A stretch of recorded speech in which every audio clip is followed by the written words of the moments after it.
McLaren's Lando Norris has dismissed suggestions his Singapore start was aggressive, even though he made contact with his teammate Oscar Piastri and Red Bull's Max Verstappen.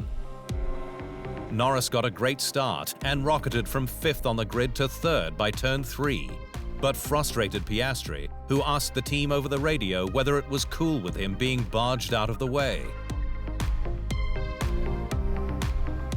But neither the race director nor the team took exception, while Norris admitted he was just managing the conditions.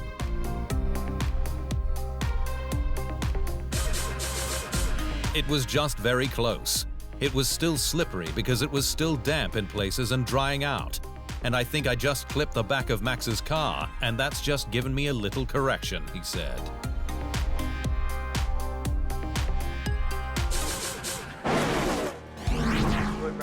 Lewis Hamilton left Singapore feeling pain for his Ferrari team, with the Scuderia working flat out but unable to challenge its rivals Mercedes, Red Bull and McLaren ahead on track. The prancing horse is determined to fight for second in the constructors' standings behind champions McLaren, but was 4th best in Singapore, while Lewis Hamilton finished 7th on the road but dropped to 8th after a 5-second time penalty for multiple off-track excursions, with the Brit managing a brake issue. The stewards applied the penalty after they determined that, after further investigation and in accordance with the list of exemptions foreseen in the driving standards guidelines, it was considered that this was not a justifiable reason. Double world champion Fernando Alonso says he will take his plans for retirement from F1 day by day in 2026, despite feeling better than ever, with the speed of his next Aston Martin car a deciding factor. Alonso joined Aston Martin from 2023, following 2 seasons with Alpine, and enjoyed a standout initial campaign with 8 podiums, including 6 from the first 8 races. But the last 2 seasons have been much less competitive, and Alonso, who has a long-term deal with Aston Martin, is set to continue to monitor the situation as to whether he continues racing beyond 2026 or hangs up his helmet to help the green squad from the sidelines. I'm definitely excited about next year, exploring what the rules give the driver, hopefully more than this year. But I still think there's too much automatic deployment and things that are detected by the FIA, and you can't play around enough, he said. Christian Horner's next paddock destination was a hot talking point in Singapore.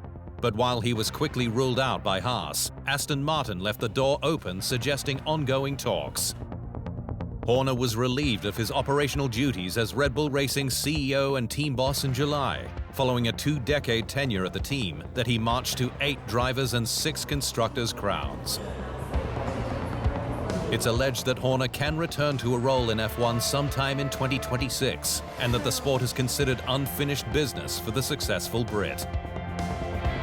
Haas confirmed an approach from Horner with exploratory talks held, but that nothing has gone further. Aston Martin, though, stated it has a strong setup and is marching forward with that. However, team boss Andy Cowell didn't rule out ongoing discussions. Christian's record speaks for itself. He's a great competitor. I guess it's down to Christian to work out what he wants to do, he said. Formula One presenter Tom Clarkson expects top team McLaren to retain its advantage into F1's new era, given its knack for introducing successful upgrades onto its car that bolsters form. McLaren has dominated in 2025 with all but 6 wins from the opening 18 races. But while next season sees a seismic technical regulation shift, Clarkson told the official podcast F1 Nation he hosts that the squad is on course to continue its assault.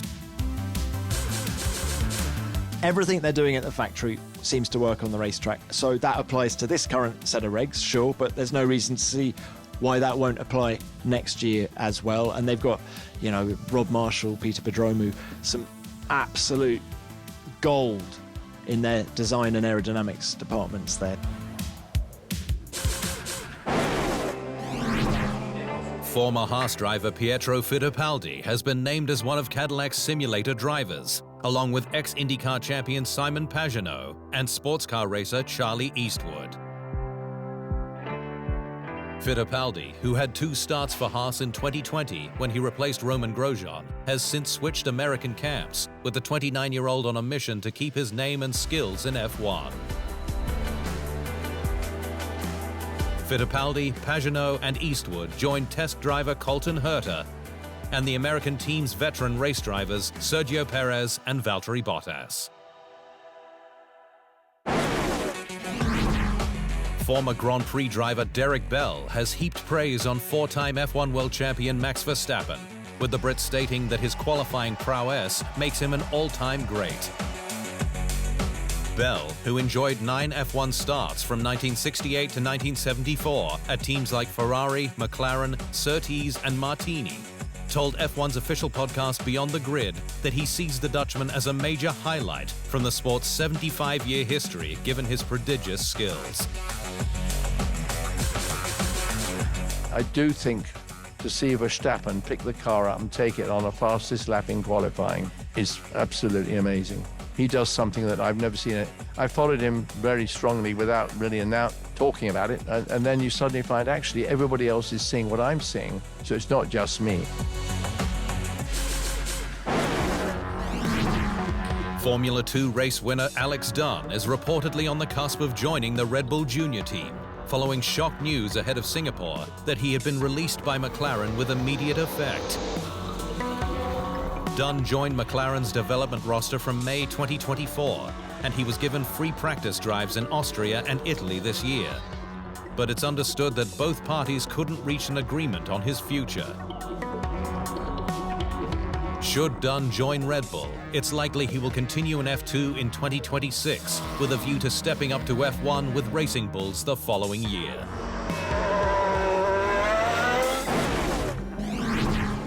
IndyCar champion Alex Palou faced London's commercial court last week, with the Spaniard seeking an end to his contract dispute with McLaren, in which the brand is seeking $20 million in damages. Palou initially signed with McLaren in 2022 to race with the Papaya squad in IndyCar the following season, but was blocked by Chip Ganassi, who held an option on his services. Mediation enabled a switch to happen in 2024, though Palou has since remained at Chip Ganassi, putting him in breach of his contract, for which McLaren is now seeking damages to cover losses related to its projected success, sponsorship deals, and other drivers' salaries.